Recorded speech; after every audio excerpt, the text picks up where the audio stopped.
बिस्मिल्लाहिर्रहमानिर्रहीम। अस्सलाम वालेकुम नाज़रीन, आप यूट्यूब चैनल देख रहे हैं। मैं इमरान खान हूँ। हो क्या रहा है पाकिस्तान में कि जो मौजूदा हुकूमत और उसके हमायती या हवारी हैं, वो एक रेत का महल खड़ा करते हैं। बड़ी मुश्किलों से सुबह से लेकर शाम तक एक प्रोपेगेंडा करते हैं और उसके ऊपर एक इमारत खड़ी करते हैं। सुबह वो अखबारात में छापते हैं, लेकिन अगले दिन जब सहाफ़ी जाते हैं इमरान खान साहब से मिलने जेल में, वहाँ पे मिलने क्या जाते हैं, वहाँ पे एक्चुअली कवरेज करने के लिए जाते हैं। जो इमरान खान साहब का जेल के अंदर ट्रायल हो रहा होता है केस का, अभी आजकल जो केस चल रहा है वो अल-कादर यूनिवर्सिटी वाला है।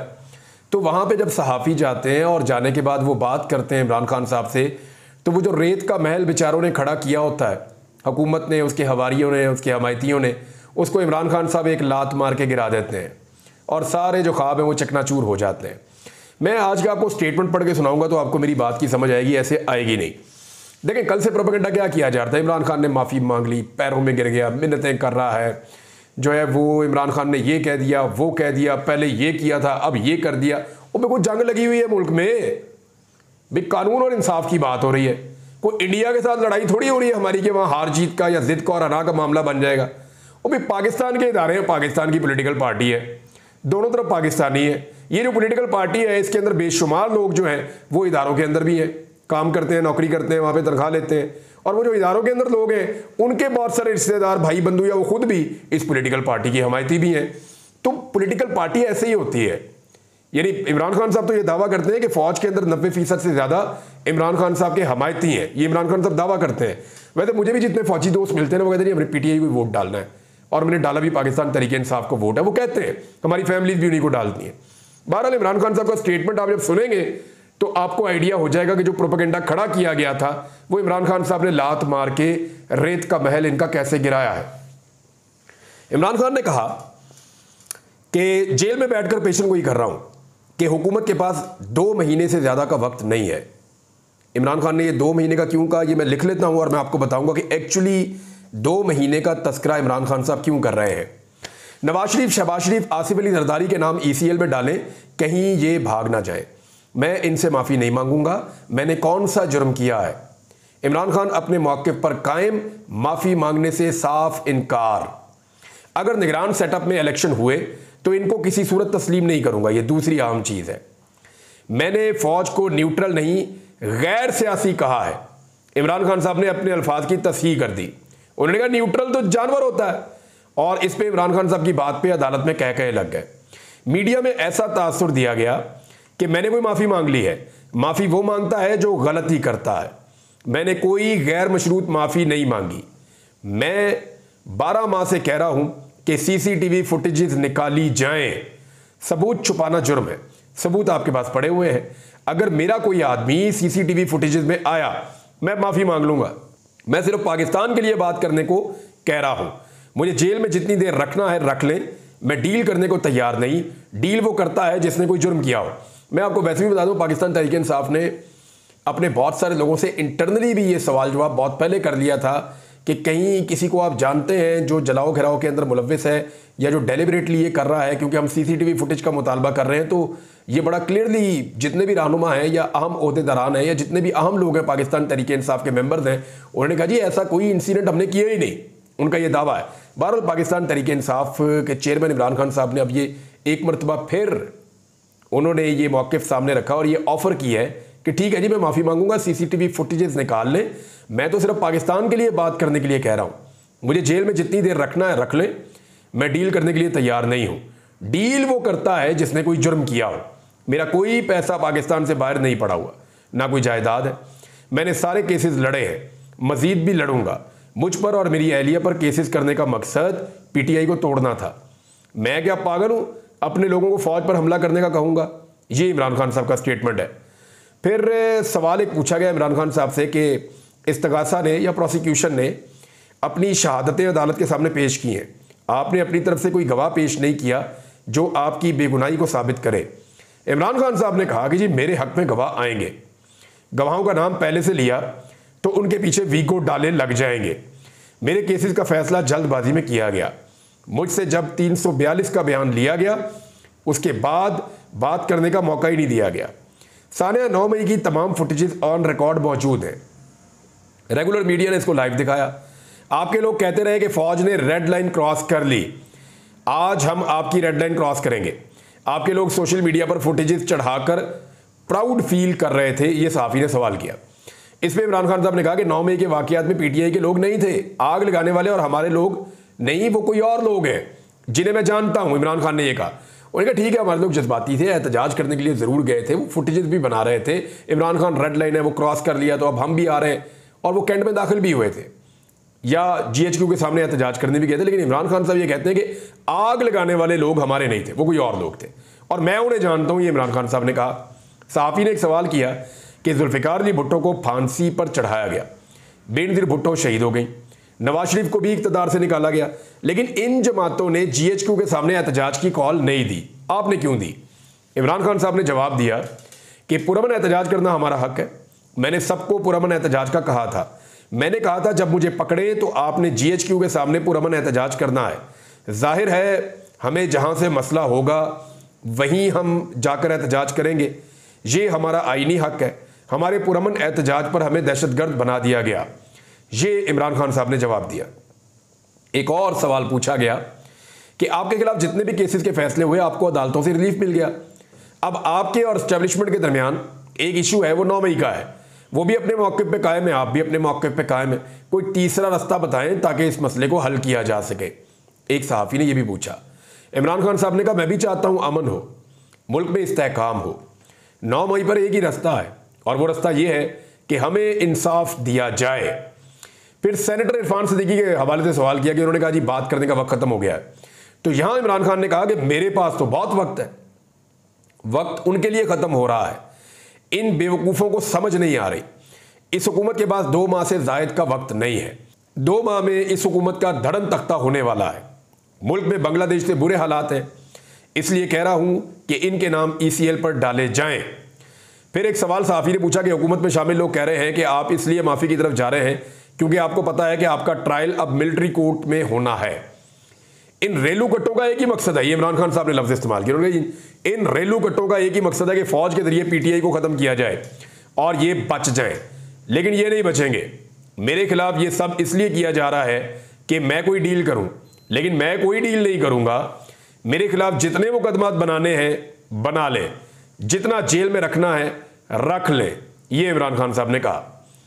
एक आखिरी सवाल जो एक सहाफ़ी की जानिब से पूछा गया वो ये पूछा गया कि मुल्क में अगर अबूरी सेटअप कायम किया जाए और इसके तहत इलेक्शन करवाए जाएं तो क्या आपको वो इलेक्शन कबूल होगा? तो इमरान खान साहब ने इस पे जवाब दिया कि चीफ इलेक्शन कमिश्नर सबसे बड़ा फ्रॉडिया है, इसने पहले भी फ्रॉड इलेक्शन करवाए हैं। ज़िमनी इलेक्शन में भी उन्होंने पहले ही डब्बे भर दिए थे, किसी को देखने तक नहीं दिया, मर्जी के रिजल्ट जारी कर दिए। मौजूदा हुकूमत के ज़ेर इंतज़ाम बनने वाले अबूरी सेटअप और इस इलेक्शन कमिश्नर की ज़ेर निगरानी में कोई भी इंतखाबात हुए तो हम इलेक्शन को तस्लीम नहीं करेंगे, ये जी इमरान खान साहब ने कहा। तो ये बेचारे बड़ी मुश्किलों के ख्वाबों का एक महल खड़ा करते हैं, इमरान खान साहब लात मार के गिरा देते हैं। वो कह रहे जी मैं तो नहीं कर रहा डील। 2 महीने का इमरान खान ने क्यों कहा, ये मैंने यहाँ पॉइंट लिख दिया था। 2 दिन पहले एक स्पेस हो रही थी गुज़िश्ता रात शायद, और उसमें भी मैंने ये बात की थी कि वक्त एक्चुअली सरकार और सरकार के हमायतियों के पास कम है। PDM की सरकार या एस्टेब्लिशमेंट, जो कोई भी इमरान खान साहब से बात करना चाहता है, उनके पास वक्त बड़ा महदूद है। ये मैं क्यों कह रहा हूँ इसको ज़रा आप समझें। काजी फ़ायद ईसा पाकिस्तान के अंदर और इंटरनेशनली जो बाइडन, ये 2 ऐसी रुकावटें थी इमरान खान साहब के सामने जो दूर होने जा रही हैं अगले 2 महीने में। यानी जो बाइडन के पास अब आखिरी अक्टूबर नवंबर रह गया है, सितंबर अक्टूबर, और नवंबर में इंतखाबात हो जाएंगे। फिर जो बाइडन जो है वो मेहमान है। वैसे भी जो बाइडन अब दोबारा इलेक्शन नहीं लड़ रहे। जो बाइडन का एक इमरान खान साहब के साथ एक इशू है, अब वो आप पर्सनल इशू कह लें, लेकिन वो एक इशू जो बाइडन का इमरान खान साहब के साथ है, जिसकी वजह से अमेरिका की जो पॉलिसी थी वो एंटी इमरान खान थी। लेकिन जो बाइडन के जाने के बाद चाहे कमला हैरिस आ जाए या चाहे डोनाल्ड ट्रंप आ जाए, डोनाल्ड ट्रंप आएंगे तो वैसे भी एंटी एस्टेब्लिशमेंट है। पूरी दुनिया में जो एंटी एस्टेब्लिशमेंट फोर्सेज हैं या कुव्वतें हैं या आवाज़ें हैं वो जीत रही हैं।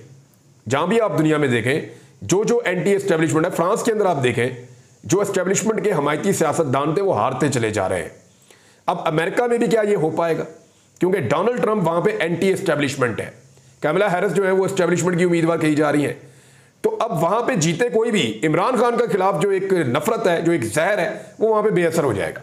दूसरा, काजी फायज ईसा साहब एक बहुत बड़ी सहूलत है PMLN के लिए या इस सरकार के लिए, PDM की सरकार के लिए, या ये जो इस वक्त सारा निज़ाम चल रहा है इसके लिए। और वो मैं जानता हूँ, ज़ाती तौर पे भी कुछ ऐसी चीज़ें जानता हूँ जो मैं कभी वक्त आएगा तो बताऊँगा, या कभी मुझसे अदालत बुला के पूछेगी तो बताऊँगा। मेरे पास बहुत अहम इंफॉर्मेशन है काजी फायज ईसा साहब के बारे में, वो मैं बता सकता हूँ, वक्त आएगा तो इंशाल्लाह मैं ज़रूर बताऊँगा। लेकिन मैं ये जानता हूँ और पाकिस्तान तहरीक इंसाफ का भी ये बिलीफ है कि जब तक काजी फायज ईसा है, तहरीक इंसाफ दीवार के साथ लगी रहेगी। लेकिन काजी साहब के जाने के बाद क्या होगा? होगा ये कि इंसाफ तेजी से होना शुरू हो जाएगा। ये जिन सीटों को 8 फरवरी से लेकर अक्टूबर तक, अगर काजी साहब अक्टूबर तक रहे और अपनी मुद्दत वो पूरी कर ली और उनको एक्सटेंशन ना मिली, तो इतने महीनों तक तो काजी साहब कंट्रोल कर सकते हैं। लेकिन जब काजी साहब की अक्टूबर में रिटायरमेंट हो जाएगी तो उसके बाद कौन कंट्रोल करेगा? फिर तो जजेस या ट्रिब्यूनल्स वो फैसले देने शुरू कर देंगे, ना कोई स्टे आएगा, ना कोई और चीज़ आएगी, बल्कि अदालत हुक्म जारी कर सकती है कि जी 6 महीने के अंदर अंदर, एक्चुअली तो ये 6 महीने का प्रोसीजर होता है ना, 6 महीने के अंदर अंदर ट्रिब्यूनल ने अपना फैसला देना होता है एक उम्मीदवार के हक में। अब वो 6 महीने खत्म होने में चंद दिन रह जाएंगे पीछे, या चंद हफ्ते रह जाएंगे, 1-2 हफ्ते रह जाएंगे ट्रिब्यूनल की कार्रवाई शुरू हुए, तो वहां पे फिर सुप्रीम कोर्ट ये ऑर्डर दे सकती है कि 6 महीने की जो आईनी हद है फैसला करने की, उसके मुताबिक ट्रिब्यूनल फैसले करे। तो फिर इनको फैसले करने पड़ेंगे। अब जब ये फैसले करेंगे तो उस वक्त पत्तों की तरह, जैसे खिज़ां के मौसम में पत्ते झड़ते हैं ना दरख्तों के, ऐसे इनके जाली फॉर्म 47 के ऊपर बैठे हुए MPAs और MNAs वो झड़ने शुरू हो जाएंगे। शरीफ खानदान जो है वो एक आधे बंदे को छोड़ के सारा का सारा असेंबली से बाहर चला जाएगा, चाहे वो पंजाब असेंबली की सीटें हों, चाहे वो कौमी असेंबली की सीटें हों, रिश्तेदारों की सीटें हों, और PMLN के जो बड़े बड़े बुर्ज हैं वो भी गिर सकते हैं। तो इमरान खान साहब ठीक कह रहे हैं कि वक्त इनके पास कम है। अब मामला ये है कि अगर इमरान खान साहब के मुखालिफिन ने उनके साथ बात करनी है तो ये अगस्त जो है, this is the right time कि वो इमरान खान साहब को रिलीफ दें और उनको बाहर आने दें और उनको पॉलिटिकल धारे में आने दें, उनका मैंडेट उनको वापस करें ताकि सबकी इज्जत रह जाए। लेकिन जैसे ही अगस्त गुजरेगा और सितंबर आएगा तो इमरान खान साहब फिर एक कदम पीछे हट जाएंगे, वो बात नहीं करेंगे। और जैसे ही अक्टूबर आएगा और काजी फायज ईसा साहब की एक्सटेंशन नहीं हो रही होगी तो पाकिस्तान तहरीक इंसाफ का कॉन्फिडेंस आसमान के साथ जाकर लग जाएगा।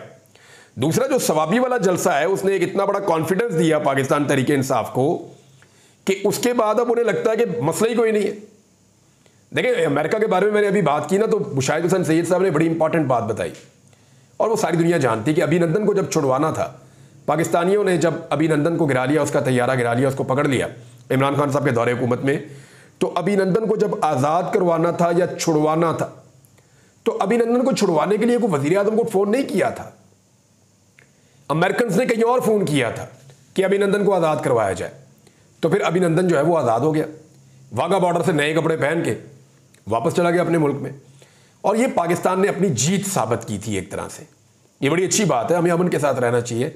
लेकिन अमेरिकन एक्चुअली जानते हैं कहाँ टेलीफोन करना है। तो इससे पहले कि अमेरिकन की पॉलिसी बदले, अगर पाकिस्तान अपनी पॉलिसी बदल ले और इमरान खान के साथ बातचीत करे तो फिर तो ठीक है। लेकिन अगर इमरान खान अपनी मदद आपके तहत अपनी जद्दोजहद के जरिए से और अदालती ताकत के जरिए से बाहर आ गया तो फिर इमरान खान इनसे बात नहीं करेगा। ये मैं आपको अगेन बता देता हूं और आसान करके कि देखें, इमरान खान अगर कहीं ये बातचीत करते हैं, इमरान खान को कहते हैं जी हमसे गलती हुई, जो गलती हमसे हुई हम माफ़ी मांगते हैं, जो चीज़ें आपकी ख़राब हैं आप ज़रा उधर नज़रसानी कर लें, तो मिल के पाकिस्तान को आगे बढ़ाना है, आपका मैंडेट आपको हम वापस करते हैं, अदालतें जाने आप जाने, हम कोई रुकावट नहीं डालेंगे, आप अदालतों से अपना मैंडेट वापस ले सकते हैं तो आप ले लें। तो अगर तो इस तरह और उनको फ्री हैंड दें, उनको बोले जी आप अगर जलसे जुलूस करना चाहते हैं तो बाकी पॉलिटिकल पार्टीज़ की तरह आपको भी इजाज़त है, तो फिर तो बात अभी बन सकती है अगस्त में, सितंबर में।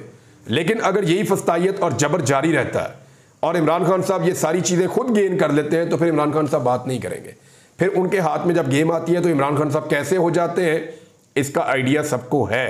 तो ये मौका है, इससे सबको फ़ायदा उठाना चाहिए। और वैसे भी एक तहरीक खड़ी हो रही है। मैंने आज कुछ और मनाजिर देखे हैं, जो स्टूडेंट्स अकेले अकेले पहले अपने बयानात जारी कर रहे थे, उनके वीडियो मैसेजेस आ रहे थे। अब सबसे पहले लीड ली है इंसाफ स्टूडेंट फेडरेशन ने। ये पाकिस्तान तहरीक इंसाफ का स्टूडेंट विंग है और पाकिस्तान में बड़े लंबे अरसे से तलबा की सियासत के ऊपर पाबंदी लगाई गई है कि कॉलेजेस में, यूनिवर्सिटीज़ में तलबा सियासत ना करें। भाई क्यों ना करें सियासत? पाकिस्तान बनाने में तलबा का किरदार था। कायद-ए-आज़म मोहम्मद अली जिन्ना सबसे ज़्यादा एतबार और एतमाद तलबा के ऊपर करते थे और तलबा को अपने हर अव्वल दस्ते के तौर पर रखते थे। अभी जो बांग्लादेश की किस्मत बदली है वो तलबा ने बदली है, तो पाकिस्तानी तलबा को ये मौका क्यों नहीं दिया जाता? वजह यह है कि अगर पाकिस्तानी तलबा खड़े हो गए ना, या तालिब इल्म जब खड़े हो जाते हैं, तो फिर बंद कमरों में फैसले नहीं हो सकते। फिर होता यह है कि जो दो नंबरियाँ, धांधलियाँ, फ्रॉड, वो सारी चीज़ें ख़त्म हो जाती हैं। तलबा की ताकत बहुत ज़्यादा होती है, बहुत बड़ी होती है, उनके पास शऊर बहुत होता है। तो नौजवान इकट्ठे होना शुरू हो गए हैं। उन्होंने आज कुछ मैंने मनादिर देखे, उन्होंने इकट्ठ किए हैं, तकारीर भी की हैं, और वो बाकी पॉलिटिकल पार्टीज़ की जो तलबा की विंग्स हैं उनको भी वो दावत दे रहे हैं कि वो साथ मिलें और एक तलबा की तहरीक पाकिस्तान में चलाई जाए। और वो बार बार वार्निंग दे रहे हैं, रियासत अगर इस बात को समझे तो ये बहुत इंपॉर्टेंट है।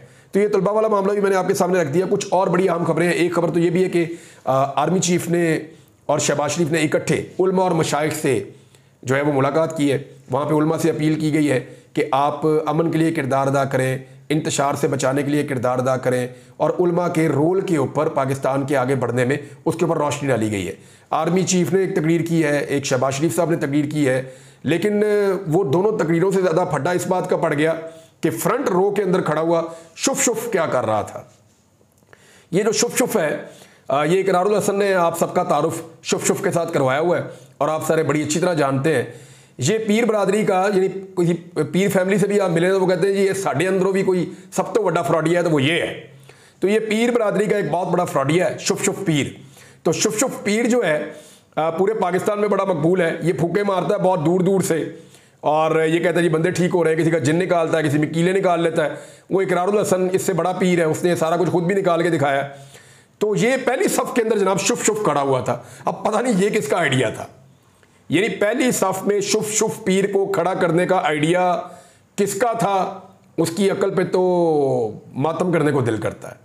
यानी एक सीरियस प्रोग्राम करवा के और एक मस्करे को पहली लाइन में खड़ा कर देना, वेरी अनफॉर्चुनेट। तो नाज़रीन अब तक के लिए इतना ही। अपना ख्याल रखिएगा, अपने इस चैनल का भी। अल्लाह हाफ़िज़।